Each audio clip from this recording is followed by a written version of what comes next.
Agradeço muito ao Gilberto. Quero me unir à comunidade Obra de Maria, à missionária Poliana, que faleceu em Moçambique. Quero me unir à família da Poliana, que eu acho que é de Caruaru, não é? A família da Poliana, que sepultou. Ela morreu na terça-feira, no dia antes de eu embarcar. Quando eu cheguei em Angola, Gilberto estava administrando esse sofrimento terrível. Poliana tinha terminado um retiro que eles fizeram à beira-mar, uma casa que alguém emprestou para eles. Poliana tinha cozinhado a manhã inteira e pediu às amigas, aos colegas dela, os missionários juntos: estou tão cansada, gostaria de dar um mergulho antes de ir embora. E foi. Ela mais 2 pessoas da comunidade. O mar estava muito agitado e Poliana não conseguiu. O mar levou ela, embora soubesse nadar, ela faleceu. E eu fiquei muito comovido com essa história por um motivo muito simples. Primeiro, um ser humano que eu não tive a oportunidade de conhecer, mas que eu só recebi notícias boas. Uma menina que se dedicava ao Evangelho, que dispensou tantas coisas, né? Deixou de viver tantas coisas para estar num dos lugares mais pobres do mundo. Se vocês soubessem como é o trabalho da Obra de Maria em Moçambique, se vocês soubessem as histórias que eu tenho escutado, do trabalho que eles fazem, do que esses meninos, gente jovem mesmo, escolher ficar no meio de tanta pobreza, de tanto sofrimento humano, de tanta luta. Quando eu soube da morte dela, eu fiquei pensando: oh meu Deus, uma menina tão cheia de vida, 30 anos, escolher ir para um lugar deste, um lugar que a gente não quer ir. Ver a pobreza, um lugar onde as pessoas comem uma vez por dia, uma papa. Eu vi o que é essa papa, feito como se fosse um grude, sabe? De uma farinha de mandioca. Crianças, um lugar sem recursos, e a Obra de Maria escolhe estar lá. E Poliana escolheu ir para lá. E gostava tanto do trabalho que realizava, gente, que chegou a dizer que nunca mais voltaria. E ela voltou de outra forma. Voltou para ser sepultada pela família, quase 15 dias depois de ter sido morta. Eu fico imaginando o sofrimento da mãe, do pai que eu não conheço, do único irmão que Poliana tem, de você saber que sua filha está morta nessa distância, de você querer ver, de querer estar por perto. Não pode, porque tem toda a burocracia, né, para se trazer uma pessoa falecida, apesar de todo o empenho, de toda a ajuda que a comunidade Obra de Maria teve. Não é fácil você fazer as coisas se resolvam, não é da noite para o dia.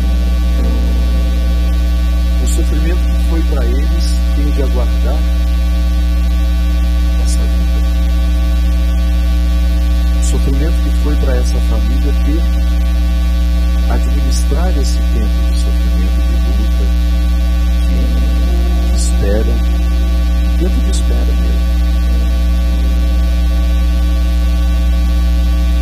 Então a gente gostaria de ter o nosso coração unido a eles, essa família, essa obra aos missionários que Deus tem dado. Não desistir, continua. A gente quer se unir. Desculpa que a gente teve um problema técnico aqui, programa ao vivo. A gente quer se unir à família e de maneira muito especial aos missionários que não desistem e que levam o Evangelho com tanta dificuldade a pessoas que não têm nem 10% do que nós temos. Há pessoas que vivem restrições humanas graves, muito graves, restrições dolorosas mesmo. Cada vez que eu volto desses lugares, assim como foi para mim a faixa de Gaza, a visita que nós fizemos aos refugiados iraquianos na Jordânia, como eu descredencio lá as minhas ilusões, né? Você vê o sofrimento. Quando você pensa em reclamar em alguma coisa, eu me lembro daquele povo, eu me lembro daquela experiência que eu tive. E é como se fosse uma coerência mesmo que eu preciso assumir. Aqui, para mim não faz diferença, viu? Se essa caixa ficar desligada, não tem problema. Estava prejudicando a transmissão? Não? É só o outro microfone, então tá bom. Resolvemos aqui, porque antes a gente estava sem o retorno. Mas se o povo está ouvindo, é o que importa. Às vezes falta para nós isso, sabe? Sair um pouquinho de casa. Eu me lembro que tem mais ou menos uns 2 meses eu fui ao INCA, no Rio de Janeiro, e eu passei lá umas 2 horas, visitei várias áreas do hospital. Quando cheguei na seção das crianças,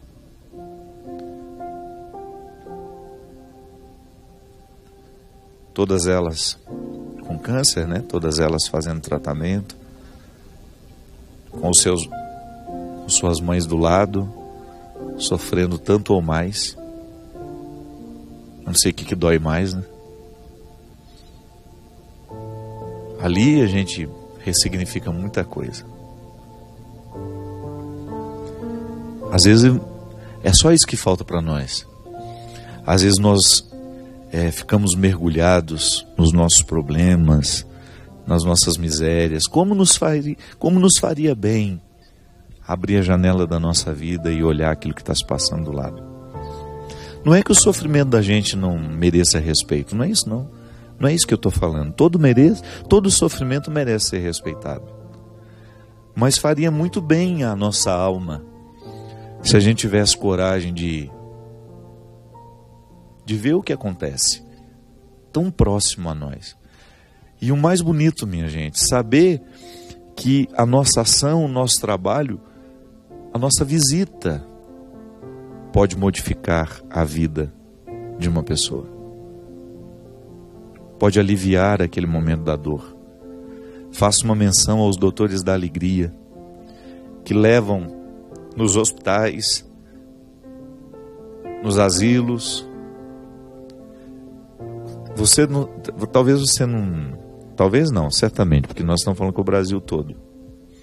Eu não vi, mas dizem que aqui na Vanguarda, que é a retransmissora da Rede Globo, aqui no Vale do Paraíba, num programa inclusive apresentado pelo amigo meu, Jonas Almeida, e a namorada dele. Eles estão fazendo um quadro de realizar o sonho de velhinhos. Aí me parece que é no sábado, né? Todo sábado, 11h30, meio-dia.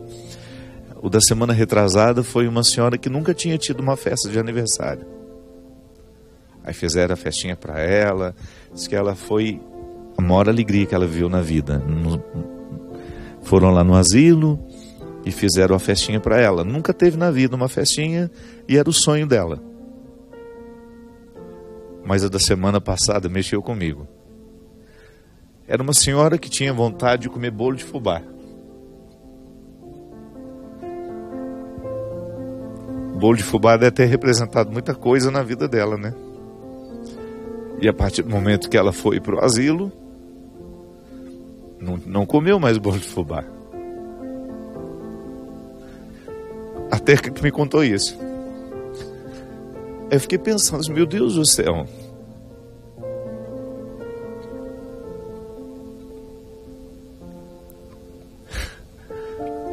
É como se eu ficasse envergonhado, sabe?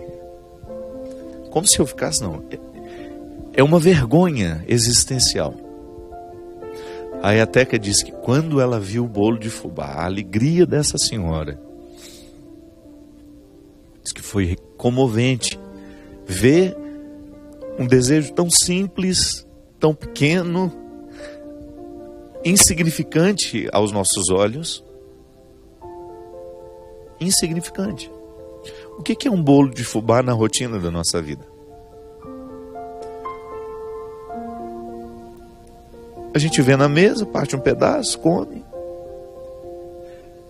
Mas não passa pela nossa cabeça que aquele bolo de fubá seria um motivo de festa na vida de alguém. Mais que isso, realização de um sonho. A realização de um sonho que para mim não diz nada. Esse é o mundo. Essa é a vida que nós desconhecemos, a vida que ninguém vê. Os personagens que estão ocultos nos hospitais. É igual uma garotinha que eu experimentei lá, no dia que eu fui no INCA. Eu fui ao INCA e quando passei por essa menina, não, ela foi a última. Quando eu entrei lá no hospital, uma enfermeira já começou a me dizer: o senhor tem que conhecer, o senhor tem que conhecer. E ela estava fora da nossa rota, que ela já estava numa fase dos cuidados paliativos, onde nem se aconselha muito a entrar. Já não tinha luta ali, já era despedida. Se vocês vissem a alegria daquela menina quando olhou para mim, a mãe dela do lado, ela chorava, essa menina chorava. E ela dizia assim que eu fazia parte da vida dela. E eu não sabia disso. Eu não sabia que ela existia, eu não sabia que ela lutava contra um câncer há mais de 5 anos. Eu não sabia que a minha palavra, o meu trabalho, o meu ministério, as minhas músicas havia ajudado a sofrer, a significar a cruz. Porque eu sei que 2 dias depois ela estava morta. E eu fiz questão de participar da maneira como eu pude. Se a vida nos colocou um diante do outro, algumas horas antes dela ir embora, se a vida me deu a oportunidade de saber a importância que eu tinha para ela, eu queria continuar tendo uma participação mesmo sem que ela soubesse. E eu me lembro que quando eu liguei para a mãe dela, a menina ainda não tinha sido sepultada, por causa de um limite também financeiro, por causa também de uma pobreza que nos expõe ainda mais indigentes num momento como esse, né? Nós vivemos num país onde até para sepultar um filho, quem é pobre, é humilhante. Fiquei pensando, meu Deus, como nos faz falta sair de casa. Como nos faz falta entrar nos lugares, conhecer as pessoas, ouvir as histórias. Como a gente cura dentro de nós o que precisa ser curado. Como a gente se livra dos egoísmos. Como a gente soluciona os nossos problemas. Só estando ao lado. Ajudando a solucionar questões pequenas, como um bolo de fubá. Que se a gente não fosse lá investigar, quando eu digo a gente, eu me coloco na equipe de produção da TV Vanguarda, que eu até desconheço, não sei quem é. De alguém que entrou nesse asilo para descobrir os sonhos. Isso faz diferença entre nós. Aquele que lembra que naquele asilo pode existir pessoas que estão com sonhos nas gavetas. E quem sabe, se eu perguntar, eu descubro que eu posso realizar. É tão pouco, é tão pequeno, ninguém está pedindo uma viagem. Não. Está pedindo um sabor que me lembra algo que foi bom em mim, para mim. Está me pedindo, ou nem está pedindo não, está só contando. Que sente saudade de um bolo de fubá que representava a família reunida, que representava filhos, que agora não existem mais, que representava uma casa cheia de significados, que já não existe mais. É assim, minha gente, me desculpa, eu fui falando da Poliana e acabei... Acho que era para ter sido assim mesmo o programa, eu estava com várias coisas aqui para tratar, vou deixar para outra ocasião. Agradeço muito a oportunidade de ter esse espaço aqui, onde nós somos quem somos, falamos do que de fato nos interessa, do que consideramos importante a ser dito. Hoje, na festa da Santa Cruz, na exaltação desta cruz, todos nós somos convidados a prestar atenção nas cruzes que estão próximas de nós. Pode ser que um gesto muito pequeno possa trazer ressurreição à nossa vida e à vida de quem estiver necessitado do nosso gesto. Derrame sobre nós a bênção e a proteção do céu, do Deus Todo-Poderoso, Pai, Filho e Espírito Santo. Amém. Até a semana que vem, se Deus quiser.